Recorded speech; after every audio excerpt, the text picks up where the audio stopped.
In Festive Road, people were going about their business as usual. There was one group of children listening to the sound of the sea in seashells that they had brought back from their holidays. Number 52 is Mr. Benn's house, but there was no sign of Mr. Benn. He wasn't in his room, he wasn't in his garden, and he wasn't in the park. Mr. Benn was by the river. He was looking at the boats and thinking about the adventures that they have. It's time I had another adventure, he thought. Time I paid another visit to that special costume shop.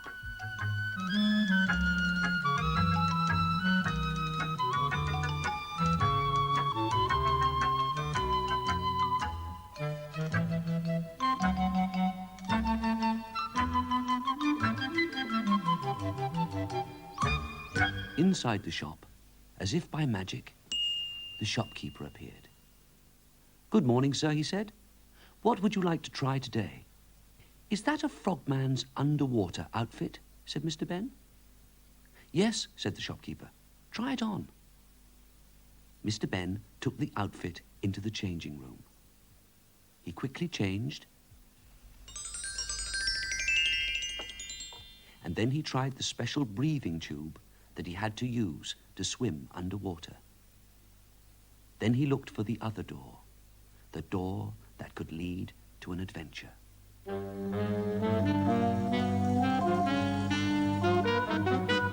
On the other side of the door, Mr. Benn found himself among rocks beside the sea.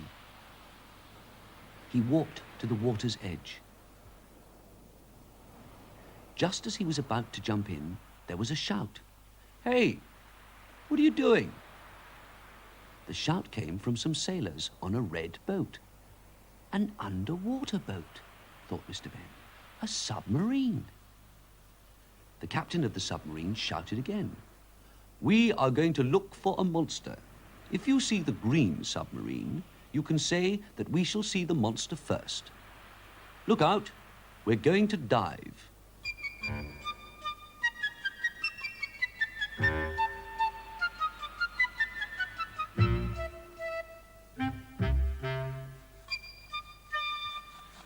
The crew climbed into the submarine. It slid into the water, floated away, and dived under the water. Mr. Benn was just about to jump into the water when there was another shout. "Hey, what do you think you're doing?"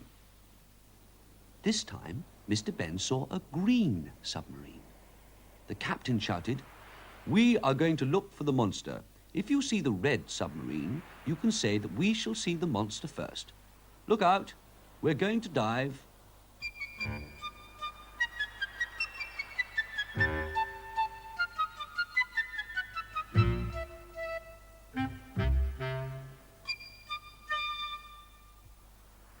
Further along, Mr. Benn met an old sailor who said, "Hello, are you looking for the monster as well?" "I don't know anything about a monster," said Mr. Benn. "Tell me about it." "Oh, people say that there's a monster living in the water around here," the old sailor smiled. "The two submarines have come to take a photograph of it. They won't leave until one of them has seen it. It's a kind of race." "I see," said Mr. Benn. "Well, I'm not looking for any monster." And not wanting to waste any more time, he walked to the edge of the water and jumped in.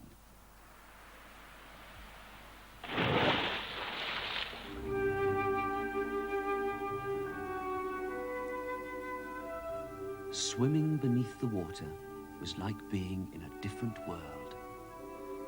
Mr. Benn was happy to swim about, just looking at the fish.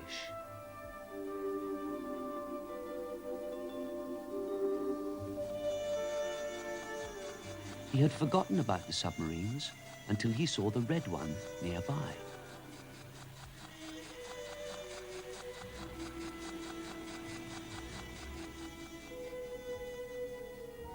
A little later, he met the green submarine. Those submarines are a nuisance, thought Mr. Benn, and he swam to the bottom of the sea to watch the creatures there. A seahorse,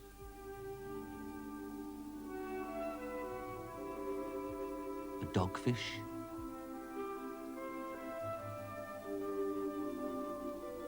and all sorts of creatures.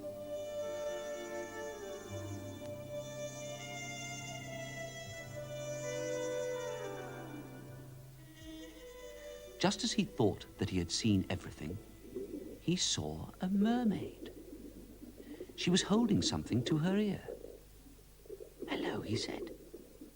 "You're the first mermaid that I've ever seen. What are you doing?"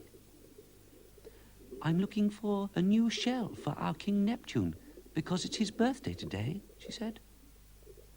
"Surely you can hear the sea without listening to it in a shell," he said. "It's not the sea I'm listening to," said the mermaid. "You listen." Mr. Benn put the shell to his ear. "It sounds like the wind," he said at last. "Yes," said the mermaid. "King Neptune has one that makes that sound. Do you mean to say that you can hear different sounds in different shells?" "Oh, yes," the mermaid said. "King Neptune has a lot of shells with sounds of the wind, rain, birds, animals, all sorts of things." "That's fantastic," said Mr. Benn. "I'll help you search for a new one." Whenever Mr. Benn found a shell, it seemed that King Neptune already had it. Then he found an unusual striped shell that sounded like the buzzing of a bee. Mr. Benn was pleased because King Neptune didn't have that one. The mermaid was pleased too and asked Mr. Benn to come with her to King Neptune.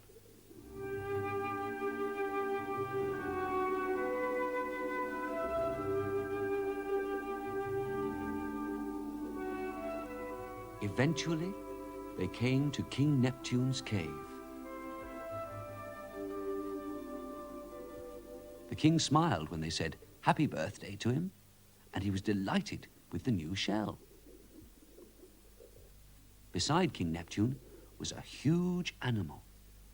Mr. Benn looked at the huge animal and asked the king, "Is that the monster that the submarines are looking for?" "Yes," said the king. "It's my pet monster. Those submarines are a nuisance. They frighten him. We can't go out because of them. I wish they would go away and leave us in peace." They all sat down. "Poor King Neptune," said the mermaid. "It's not a very nice birthday for him." "Can't you ask the submarines to go away?" she asked Mr. Benn. "Well, they won't go away until they have a photograph of the monster," said Mr. Benn. "I may be able to help. I've had an idea. I'll see you later." And he swam back to the shore.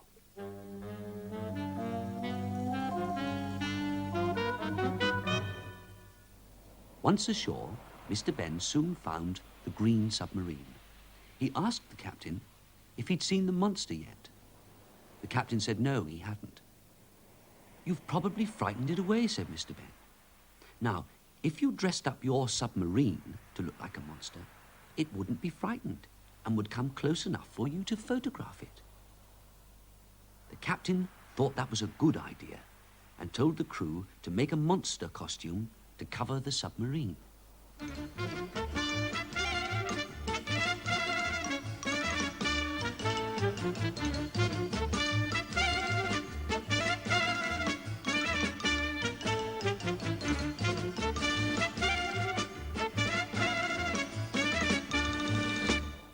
Then Mr. Benn went to the red submarine and said exactly the same thing to the captain.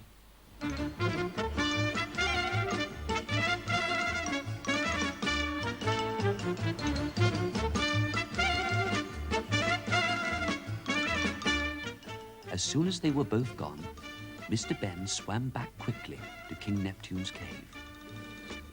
Mr. Benn told King Neptune that the submarines were having a competition to photograph the monster. "I've played a little trick on the two submarines. Let's see if it works," he said.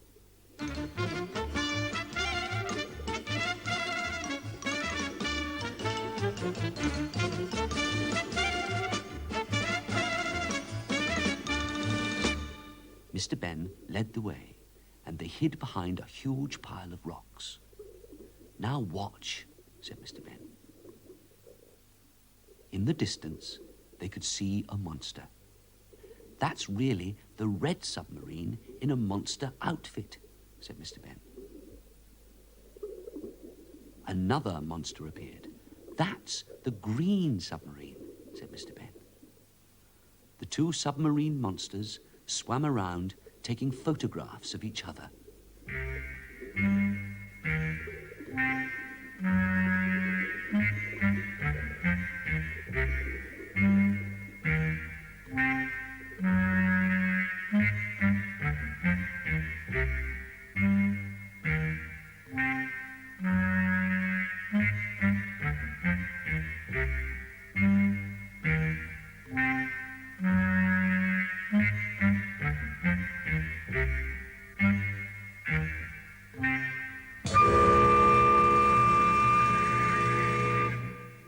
Both the submarines thought they'd got a photograph of the monster and went off.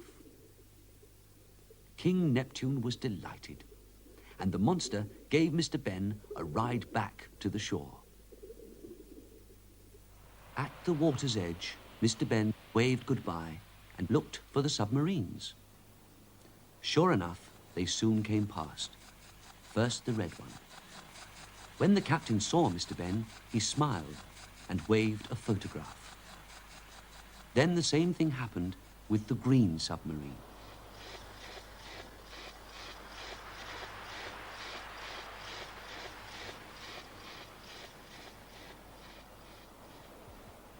Suddenly, a man appeared on the rocks beside Mr. Benn and said, "Well, they both have their photographs. I think that you deserve a rest. Come into this cave and sit down." Mr. Benn walked into the cave and, just as he'd expected, found himself back in the changing room of the shop. He changed back into his own clothes.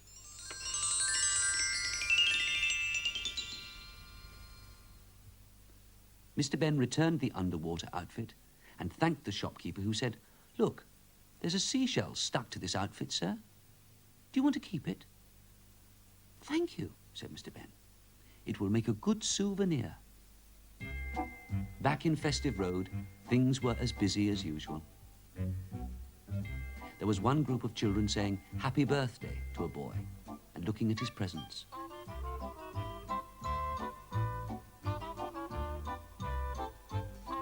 At his door, Mr. Benn stopped and listened to the seashell. He wasn't sure if it was the sea he could hear in the shell or the wind. "Anyway," he said, "it's just the thing to help me remember."